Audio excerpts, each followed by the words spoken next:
Geneva में समझौते पर होने वाले हस्ताक्षरों में सिर्फ 72 घंटे बचे हैं। अमेरिका इसे महज औपचारिकता बता रहा है, लेकिन इजराइल से जो रिपोर्ट सामने आ रही हैं वो इशारा करती हैं कि 14 सूत्रीय एमओयू अपने अंजाम तक शायद ही पहुंच सकेगा। डोनाल्ड ट्रंप जिसे समझौता करार दे रहे हैं वो इजरायली प्रधानमंत्री के लिए मुसीबत बन चुका है।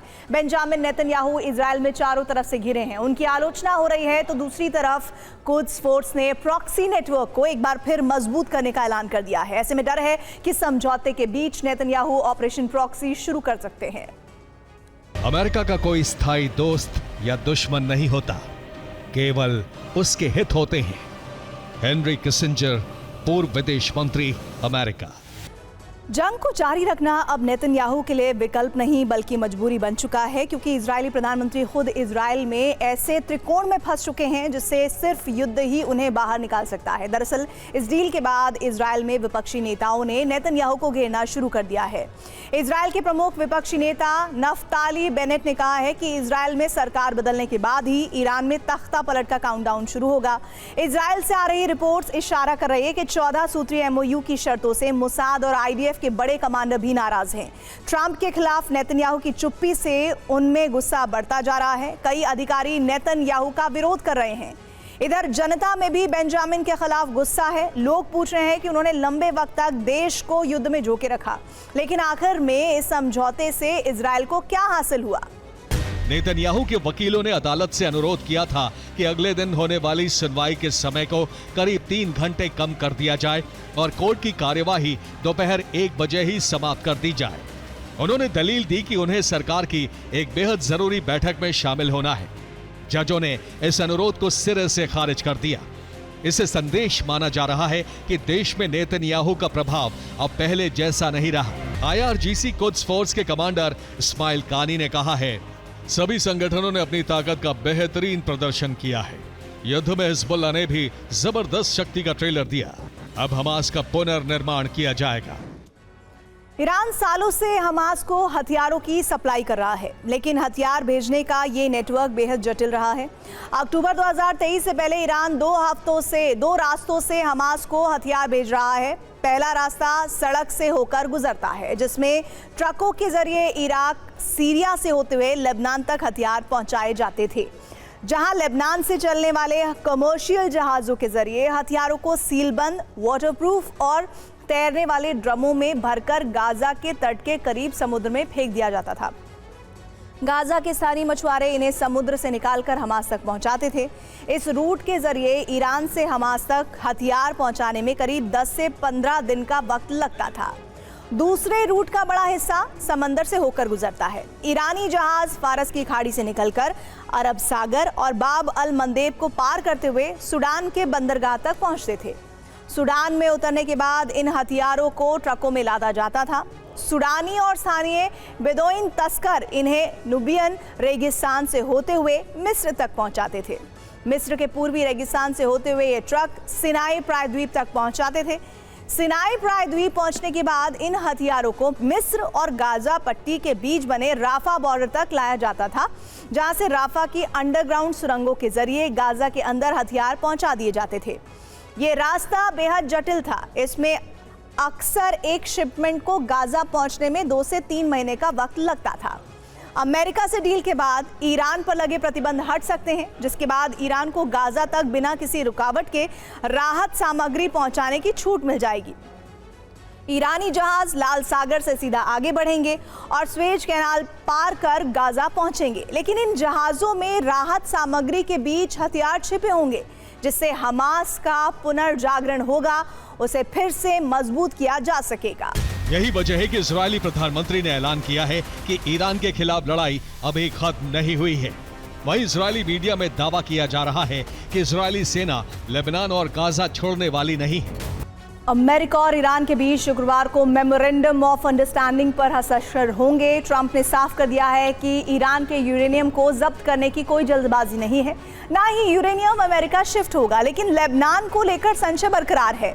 व्हाइट हाउस की तरफ से कहा गया है कि हिजबुल्लाह हमले करेगा तो इजराइल को भी अपनी रक्षा करने का अधिकार है और ईरान यूएस डील में लेबनान को लेकर कोई शर्त नहीं है। लेकिन आज ईरानी विदेश मंत्री अरागची ने कह दिया है कि लेबनान पर हर हमला मेमोरेंडम ऑफ अंडरस्टैंडिंग का उल्लंघन है। ट्रंप ने भी इजराइल पर नाराजगी जताई है। ऐसे में सवाल है कि क्या लेबनान फिर अरब में संग्राम की वजह बनेगा? नेतन्याहू ने ऐलान कर दिया है कि देश की सुरक्षा के लिए जिन अलग अलग सुरक्षा क्षेत्रों पर कब्जा किया गया है उनमें तब तक बने रहेंगे जब तक जरूरी होगा। व्हाइट हाउस के एक अधिकारी के मुताबिक लेबनान से इजराइल का हटना एमओयू की कोई शर्त नहीं है। अगर हिजबुल्लाह इजराइल के ठिकानों पर हमला करता है तो इजराइल को अपना बचाव करने और जवाब देने का अधिकार होगा। ट्रंप ने कहा है कि हम देखना चाहते हैं कि क्या हम लेबनान के हालात ठीक कर सकते हैं। इजराइल जोरानी नदी से लितानी नदी के बीच वाले हिस्से में नियंत्रण के लिए अभियान चला रहा है। इसीलिए मौजूदा सीमा को इजरायली सेना पार कर चुकी है। यही नहीं, टायर से नकोदा तक के क्षेत्र को भी कब्जे में लेने की तैयारी है ताकि भूमध्य सागर पर संपूर्ण नियंत्रण इजराइल को मिल सके। इस नए बफर जोन की वजह से लेबनान का करीब 6% जमीनी हिस्सा इस वक्त पूरी तरह इजराइल के नियंत्रण में आ चुका है। ये पूरा बफर जोन लितानी नदी के किनारे तक है। लेबनान के बिंत जबील, रास अल बयादा, खियाम, शमा और मरकबा जैसे बड़े इलाकों में इजराइल की सेना दाखिल हो गई है। लेकिन इसका मकसद जमीन पर कब्जा करने से ज्यादा समंदर पर कब्जा करना है। अब इस नक्शे के समुद्री हिस्से पर गौर कीजिए।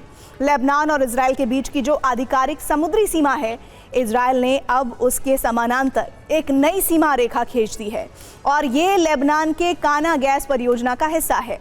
यहाँ की ब्लॉक 8 में हाइड्रोकार्बन मिल चुका है। इजराइल गैस क्षेत्र को कब्जा करने की कोशिश में है। फिलहाल लेबनान के समुद्री क्षेत्र में आने वाले काना गैस फील्ड के ब्लॉक 8 और ब्लॉक 9 का जो इलाका है वो इजराइल कब्जा कर रहा है। ये समुद्री सीमा तय करने के लिए 2022 के समझौते का उल्लंघन है। दक्षिण लेबनान में इजराइल का कब्जा अभियान जारी है। अब तक 30 किलोमीटर के इलाके में इजरायली सेना फैल चुकी है। लितानी नदी तक आईडीएफ मौजूद है। सैनिकों को तैनात कर इजराइल ने यहां बफर जोन बनाया है। समुद्री तटों पर भी कब्जा किया जा रहा है। लेबनान के राष्ट्रपति को ईरान से फोन भी आया है। ईरानी विदेश मंत्री ने राष्ट्रपति जोसेफ से बात की है।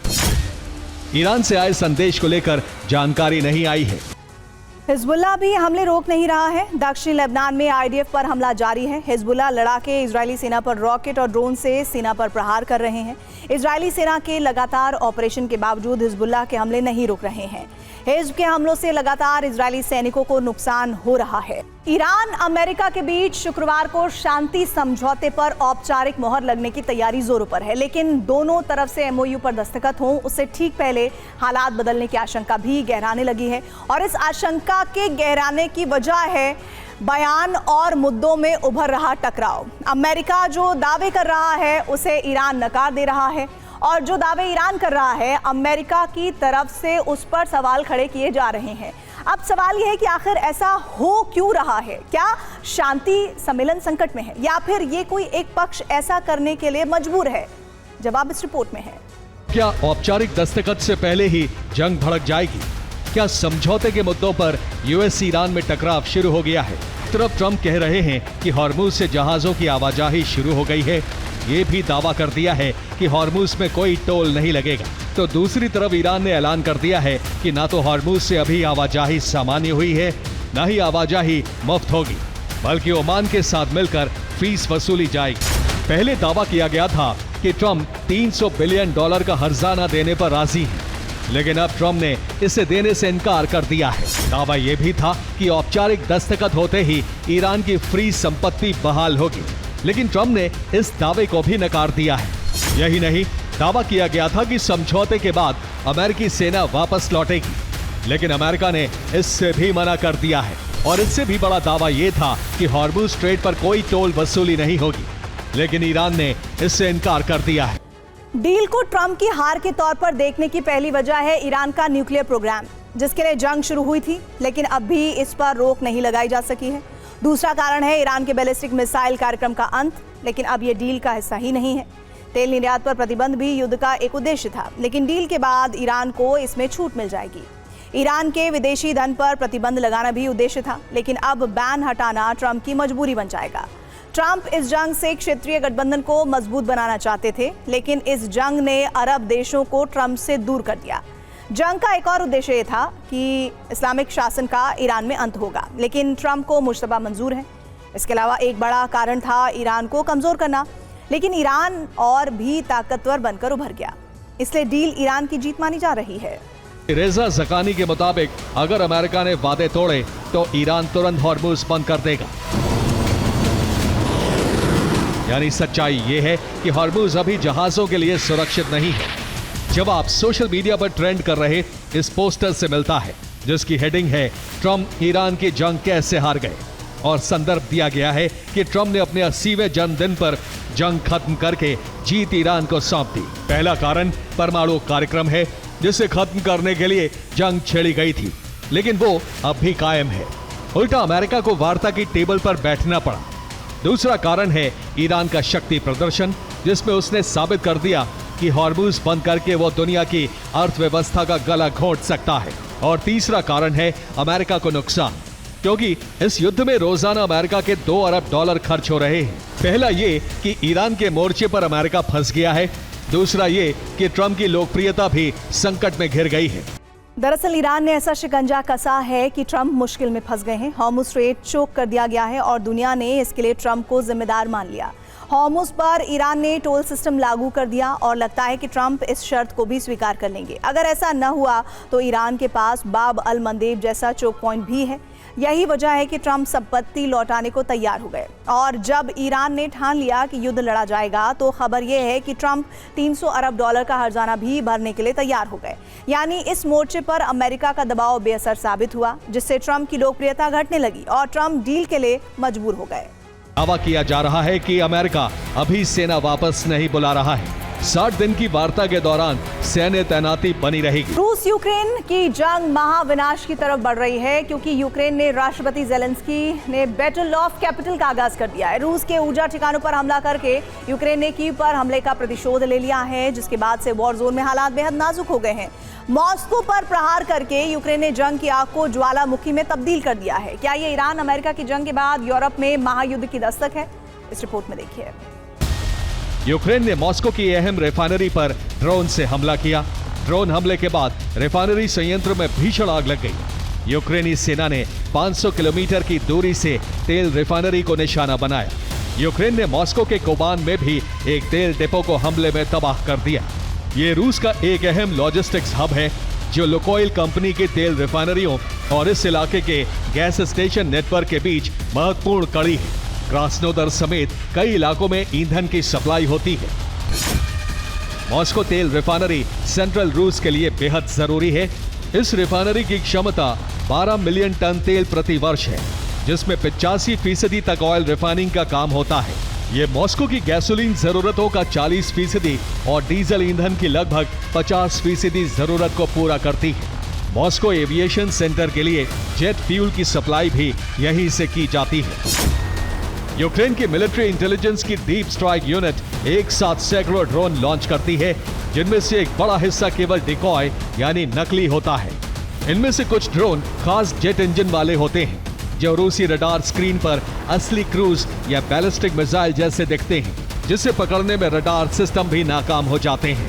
रूसी एयर डिफेंस सिस्टम नकली ड्रोन्स को मार गिराने के लिए महंगी मिसाइलें बर्बाद कर देता है। ऐसे ही जब नकली ड्रोन रूस के एयर डिफेंस को उलझा देते हैं और उनकी मिसाइलें खत्म होने लगती हैं, तब स्वाम रणनीति से हमला होता है। किसी भी एयर डिफेंस सिस्टम की एक सीमा होती है कि वो एक बार में कितने टारगेट ट्रैक कर सकता है। जब एक साथ 50 या 100 ड्रोन आते हैं तो रूसी रडार ओवरलोड हो जाता है और असली विस्फोटक वाले ड्रोन डिफेंस सिस्टम को भेद कर सीधे टारगेट से जा टकराते हैं। यूक्रेन जंग ने युद्ध के तरीके को बदल कर रख दिया है। ड्रोन दुश्मन खेमे में तबाही मचाने के सबसे विश्वसनीय और सबसे सस्ते हथियार बनकर उभरे हैं। 2023 के बाद रूस ने भी अपनी ड्रोन शक्ति को कई गुना बढ़ा लिया है। यूरोप से आ रही रिपोर्ट्स की माने तो इसके पीछे बड़ा फैक्टर चीन है। दावा है कि रूसी ड्रोन ब्रिगेड को चीन प्रशिक्षण दे रहे हैं और इसके बाद यूक्रेन से लेकर यूरोप तक हड़कंप मचा हुआ है। दावा है कि चीन ने रूसी सैनिकों को ड्रोन वॉरफेयर की ट्रेनिंग दी है। रूसी सैनिकों की ट्रेनिंग पीएलए के 6 सीक्रेट बेस पर हुई। चीन के इन 6 बेस पर सैकड़ों रूसी सैनिक प्रशिक्षण ले चुके हैं। दावा है कि रूस की रूबिकॉन ड्रोन यूनिट में सबसे ज्यादा सैनिक यहीं से प्रशिक्षण लेकर शामिल हुए हैं। बीते 1 साल में करीब 600 चीनी सैनिकों ने रूसी सेना से ट्रेनिंग ली है। चीनी सैनिकों ने रूसी जवानों से लंबे युद्ध के गुण सीखे। इन सैनिकों को टैंक युद्ध, आर्टिलरी से हमले और एयर डिफेंस से जुड़ा प्रशिक्षण दिया गया है। अमेरिका का सबसे शक्तिशाली लड़ाकू विमान B-52 बॉम्बर कैलिफोर्निया में एडवर्ड्स एयर फोर्स बेस पर एक सैन्य अभ्यास के दौरान क्रैश हो गया। इसमें पायलट समेत सवार सभी 8 क्रू सदस्यों की मौत हो गई। विमान को मॉडर्न रडार के साथ चलाने का टेस्ट किया जा रहा था। जेडैम बम के लिए गाइडेंस किट है। किट बम को रास्ता गाइड करता है। जीपीएस से सटीक टारगेट पर हमला होता है। जेडैम की रेंज करीब 28 किलोमीटर तक है। जेडैम ईआर की रेंज 80 किलोमीटर तक है। जेडैम के जरिए निशाना नहीं चूकता है। युद्ध में भले ही अमेरिका का खजाना खाली हो रहा हो, लेकिन ट्रंप का खजाना युद्ध काल में बढ़ गया है। जारी हुए आंकड़ों से यह साबित हो रहा है आखिर ट्रंप ने कैसे बढ़ाया अपना खजाना और क्यों इस खजाने पर घिरे हुए हैं ट्रंप। इस रिपोर्ट के जरिए समझिए। ट्रंप का माइंड गेम, धन का लगा अंबार। कि क्या ट्रंप ने अपने फैसलों से ठीक पहले वो शेयर खरीदे जो फैसले के बाद मुनाफे का पहाड़ खड़ा करने वाले थे। 2026 के शुरुआती 3 महीने में ट्रंप ने $2012 मिलियन से लेकर $695 मिलियन की बम्पर ट्रेडिंग की है। ट्रंप ने शुरुआती 3 महीने में कुल 3,642 ट्रेडिंग की है, जिनमें 2,346 बार खरीदी हुई है और 1,296 बार बिक्री।